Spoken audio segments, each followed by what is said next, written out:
10-11 ദിവസം കാണാമറയത്തെ കടുവയെ പേടിച്ചു കഴിഞ്ഞ അമരക്കുനിക്കാർക്ക് ആശ്വാസത്തിന്റെ മണിക്കൂറാണ് വരുന്നത്. ഏറെ വൈകി രാത്രി, ഇത്രയും വൈകി ഏകദേശം 11-ഓടുകൂടി വനം വകുപ്പ് സ്ഥാപിച്ച കൂട്ടിൽ കടുവ പെട്ടിരിക്കുന്നു. നേരത്തെ ഒരു പ്രദേശവാസി പറഞ്ഞതുപോലെ സ്ഥിരം സ്ഥാപിക്കുന്ന ഒരു കൂട് അതിനപ്പുറത്തേക്ക് ഒരു ആടിൻ്റെ കൂടിൻ്റെ രൂപത്തിലേക്ക് സ്ട്രാറ്റജിക്കലി വ്യത്യാസങ്ങളൊക്കെ വരുത്തി തന്ത്രപ്രധാനമായി തന്നെയാണ് കടുവയെ വനം വകുപ്പ് അകത്താക്കിയതെന്ന് പറയണം. അക്ഷീണ പ്രയത്നമാണ് വനം വകുപ്പ് കഴിഞ്ഞ ദിവസങ്ങളെല്ലാം നടത്തിയത്. മയക്കുവെടി വെക്കാനുള്ള സംഘം എത്തിയിരുന്നു, കുങ്കിയാനകൾ എത്തിച്ചിരുന്നു, തെർമൽ സ്കാനർ ഉപയോഗിച്ചിരുന്നു, വീഡിയോ സർവേലൻസ് ഉണ്ടായിരുന്നു. അങ്ങനെ ഒരു പ്രദേശത്ത് കടുവ ഇറങ്ങിയാൽ അതിനെ കൂട്ടിലാക്കാൻ, അതിനകത്താക്കാൻ, മനുഷ്യനെ ആശങ്കയില്ലാതെ ജീവിക്കാൻ ഉതകുന്ന രീതിയിൽ എങ്ങനെ മാറ്റാം, അതിനൊക്കെ ആകുന്ന എല്ലാ പ്രവർത്തനങ്ങളും വനം വകുപ്പ് നടത്തി വരികയായിരുന്നു. അങ്ങനെ അക്ഷീണ പ്രയത്നത്തിനൊടുക്കം ബലം കാണുന്നു എന്ന ആശ്വാസകരമായ വാർത്ത വരികയാണ്. അമരക്കുന്നിൽ ഏകദേശം 11-ഓടുകൂടിയാണ് കടുവ പിടിയിലായിരിക്കും. നമ്മൾ കണ്ടതാണ് കഴിഞ്ഞ ദിവസങ്ങളെല്ലാം പുറത്തിറങ്ങാൻ പേടിയുള്ള മനുഷ്യരെക്കുറിച്ച്, സ്കൂളുകളിലേക്ക് അധ്യയനത്തിന് പോകാൻ പറ്റാത്ത കുട്ടികളെക്കുറിച്ച്, സ്വന്തം തൊഴിലിടത്തിലേക്ക് കൃഷിയിടത്തിലേക്ക് പോകാൻ പറ്റാത്ത കർഷകരെക്കുറിച്ച്, അങ്ങനെ ആകുലതകളേറെയുള്ള ജനങ്ങളുടെ ആകുലതകൾ അകറ്റിക്കൊണ്ട് ഒടുക്കം കടുവ കൂട്ടിലായിരിക്കുന്നു എന്ന ആശ്വാസകരവും സന്തോഷകരവുമായ വാർത്ത വരികയാണ്. നേരത്തെ പറഞ്ഞതുപോലെ അങ്ങേറ്റം ക്ഷീണിതനാണ് കടുവ.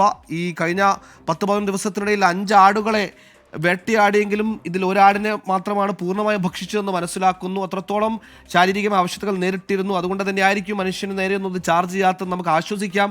ആ കടുവ ഇപ്പോൾ കൂട്ടിലായിരിക്കുന്നു. ചെറിയ പരിക്കുകൾ കണ്ണിൻ്റെ ഭാഗത്തുണ്ടെന്നാണ് പ്രദേശവാസികൾ പറഞ്ഞത്. നമുക്കതിൽ വ്യക്തതയില്ല. അതുകൊണ്ട് തന്നെ സ്വാഭാവികമായി ചികിത്സ തേടേണ്ടിയിരിക്കുന്നു.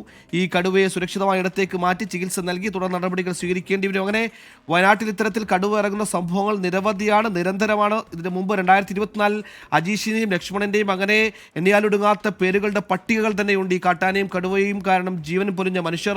അത്തരത്തിലൊരു ജീവഹാനിയിലേക്ക് കാര്യങ്ങൾ എത്തിയില്ല എന്ന ആശ്വാസം മാത്രം ഉണ്ടാവുമ്പോഴും ഇത്തരത്തിൽ തുടർച്ചയായി നിരന്തരമായ വന്യമൃഗങ്ങൾ നാട്ടിലെത്തി അവരുടെ ജീവിതാന്തരീക്ഷത്തെ ബാധിക്കുന്ന സംഭവങ്ങൾ വയനാട്ടിൽ പതിവാകുന്നു എന്നത് പറയേണ്ടി വരും. ഇപ്പോൾ പ്രദേശവാസി ശിവൻ ചെയ്യുന്നു. ശിവൻ, ആശ്വാസമായില്ലേ? കടുവ അവിടെ നിന്ന് ട്രാക്ടറിൽ കയറ്റി കൊണ്ടുപോയോ? ഒരുപാട് ആശ്വാസമായി, ഒത്തിരി ആശ്വാസമായി. കഴിഞ്ഞ 10 ദിവസമായി നമ്മളെ പ്രയാസപ്പെടുത്തിക്കൊണ്ടിരിക്കുന്ന കടുവയെ കൂട് വെച്ച് ഇന്ന് കൂട്ടിനകപ്പെട്ടിട്ടുണ്ട്. ആ കടുവയെ ഇപ്പൊ കൂട് മറച്ചു കെട്ടി അതിനെ ട്രാക്ടറിലേക്ക് കയറ്റിക്കൊണ്ടിരിക്കുകയാണ്, ഇറളം ഫോറസ്റ്റ് സ്റ്റേഷനിലേക്ക് മാറ്റുന്നതിന് വേണ്ടിയിട്ട്. എന്തായാലും 10-11 ദിവസമായിട്ട് ഉറക്കമൊക്കെ വല്ലാതെ പേടിച്ചായിരിക്കും. എപ്പോൾ വേണമെങ്കിലും കടുവ മുന്നിൽ ചാടി വരാം, പുറത്തേക്ക് ഇറങ്ങാൻ പേടിക്കണം. ഇന്ന് ആശ്വാസകരം ഉറങ്ങുമല്ലോ? ഒരുപാട് ആശ്വാസകരമാണ്. ഒരു തരത്തിലും, അതായത് കുട്ടികൾക്ക് സ്കൂളിൽ പോകാൻ കഴിയുന്നില്ല, തോടുകളൊന്നും ചെയ്യാൻ പറ്റുന്നില്ല, ആകെ നാട് വിശലമായ സ്ഥിതിയായിരുന്നു. ജനങ്ങളാകെ പ്രതിഷേധത്തിന്റെ വക്കിലേക്ക്, കുറച്ച് അതിരുവിട്ട രീതിയിലേക്ക് പോകുമോ എന്ന ഭയമുണ്ടായിരുന്നു. ആ ഘട്ടത്തിൽ 144 പ്രഖ്യാപിച്ചുകൊണ്ടാണ് ഈ പ്രദേശത്ത് ഈ ഫോറസ്റ്റ് ഡിപ്പാർട്ട്മെന്റ് ഈ കാര്യങ്ങൾ നിർവഹിക്കാൻ വേണ്ടി കഴിഞ്ഞത്. അവരുടെ പ്രവർത്തനത്തിന്റെയും കൂടി ഭാഗമായിട്ട് തന്നെയാണ് ഇന്ന് ഈ കടുവയെ പിടികൂടാൻ വേണ്ടി കഴിഞ്ഞത്. നാട്ടെ സംബന്ധിച്ചിടത്തോളം ആശ്വാസമാണ്. തീർച്ചയായും ഈ പ്രതിഷേധങ്ങൾ സ്വാഭാവികമാണ്, കാരണം നിങ്ങളുടെ ജീവിതാന്തരീക്ഷത്തെ പോലും ബാധിക്കുന്നു. അപ്പോഴും വനം വകുപ്പിന്റെ ഒരു അക്ഷീണ പ്രയത്നം അവിടെ ഉണ്ടല്ലേ? വനം വകുപ്പിന്റെ വലിയ അക്ഷീണ പ്രയത്നമുണ്ട്. ഇന്ന് സാധ്യമാകുന്ന കാര്യങ്ങളിൽ ഏതാണ്ടെല്ലാം കുങ്കിയാനെ ഉൾപ്പെടെ എത്തിച്ചുകൊണ്ട് എല്ലാ സംവിധാനങ്ങളും അവർ കഴിഞ്ഞ 5-6 ദിവസമായി ഒരുക്കിയിരുന്നു. ഈ കടുവ ഏകദേശം ഏത് മേഖലയിലേട്ടാണ് കുടുങ്ങിയെന്ന് മനസ്സിലാക്കുന്നത്? അമരക്കുനിയാണോ അല്ലെങ്കിൽ അതിന്റെ പരിസരം? പുൽപ്പള്ളി പഞ്ചായത്തിലെ 9ാം വാർഡിന്റെ ഭാഗമായിട്ടുള്ള അമരക്കുനിക്ക് അടുത്തുള്ള തൂപ്ര എന്ന സ്ഥലത്താണ് ഈ തൂപ്രയിൽ തന്നെയാണ് കൂട്ടിലാവപ്പെട്ടിട്ടുള്ളത്. കടുവയെ കണ്ടോ? കടുവയെ കണ്ടു. ക്ഷീണിതനാണോ? കടുവ കുറച്ച് അല്പം ക്ഷീണിതനാണ്. അതിന്റെ കൈക്ക് രണ്ടിനും ചെറിയ പരിക്കുണ്ടെന്നാണ് മനസ്സിലാവുന്നത്. നമുക്ക് അങ്ങനെ അടുത്ത് അവനെ കാണിക്കാൻ പറ്റില്ല, ഫോറസ്റ്റുകാർ നിയന്ത്രണമൊക്കെ ഉണ്ടല്ലോ, പൊതു ഞെട്ടി വെച്ചിരിക്കുകയാണ്. അപ്പൊ ഈ ഇരുളത്തേക്ക് ട്രാക്ടറിൽ കയറ്റി കൊണ്ടുപോയി. ഇപ്പോൾ ആ കടുവ അവിടെ ഇല്ലേ?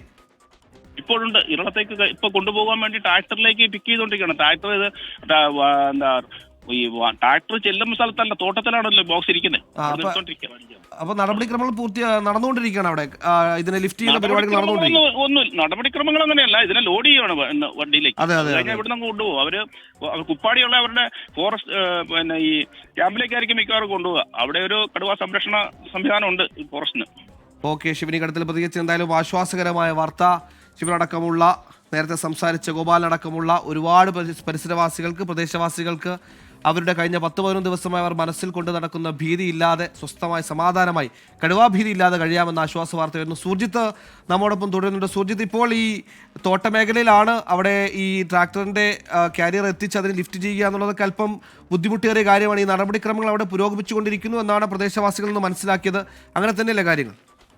തീർച്ചയായും ഇപ്പോൾ നിലവിൽ കടുവയെ അവിടെ നിന്നും ലിഫ്റ്റ് ചെയ്ത് കൊണ്ടുപോകാനുള്ള ശ്രമമാണ് ഇപ്പോൾ നടന്നുകൊണ്ടിരിക്കുന്നത്. നിലവിൽ നാട്ടുകാരുണ്ട്, ഒപ്പം തന്നെ വനംവകുപ്പ് ഉദ്യോഗസ്ഥർ കടുവയെ മറച്ചു വെച്ചിരിക്കുകയാണ്. അതായത് അതിനെ പൂർണ്ണമായും മറയ്ക്കുന്ന ഒരവസ്ഥയുണ്ട്. ടാർപോളിൻ ഷീറ്റ് കൊണ്ട് മറയ്ക്കണം, ഇല്ലെങ്കിൽ കടുവ ഒരുപക്ഷെ അക്രമാസക്തനാകാനുള്ള സാധ്യതയുണ്ട്. അതുകൊണ്ട് ആ നടപടി പൂർത്തിയാക്കിയിട്ടുണ്ട്. അവിടേക്കാണ് നമുക്ക് ലഭ്യമാകുന്നത്. സൂർജിത്ത് യാത്രയിലാണെന്ന് മനസ്സിലാക്കുന്നു. കടുവയെ പിടിച്ച അമരക്കുനി ഭാഗത്തേക്ക് ഞങ്ങളുടെ പ്രതി സൂർജിത്തും സംഘവും പോയിക്കൊണ്ടിരിക്കുകയാണ്. സൂർജിത്ത് പറഞ്ഞതുപോലെ ഇരുളത്തെ ഈ ഇത്തരത്തിൽ കണ്ടുകിട്ടുന്ന അല്ലെങ്കിൽ പിടിക്കുന്ന കടുവകളെ മാറ്റിപ്പാർപ്പിക്കുന്ന ഇടമുണ്ട്. അവിടെ ആവശ്യമായ ചികിത്സകൾ നൽകി പിന്നീടാണ് തുടർ നടപടികൾ പാലിക്കുക, തുടർ നടപടികൾ കൈക്കൊള്ളുക. എന്തായാലും 11 ദിവസത്തിലേക്ക് 10-11 ദിവസമായി ഉറക്കം കെടുത്തിയ കടുവ ഒടുക്കം കിടയിലായിരിക്കുന്നു. അമരക്കുനിക്കാർക്ക് ആശ്വാസം, സമാധാനം, സന്തോഷം.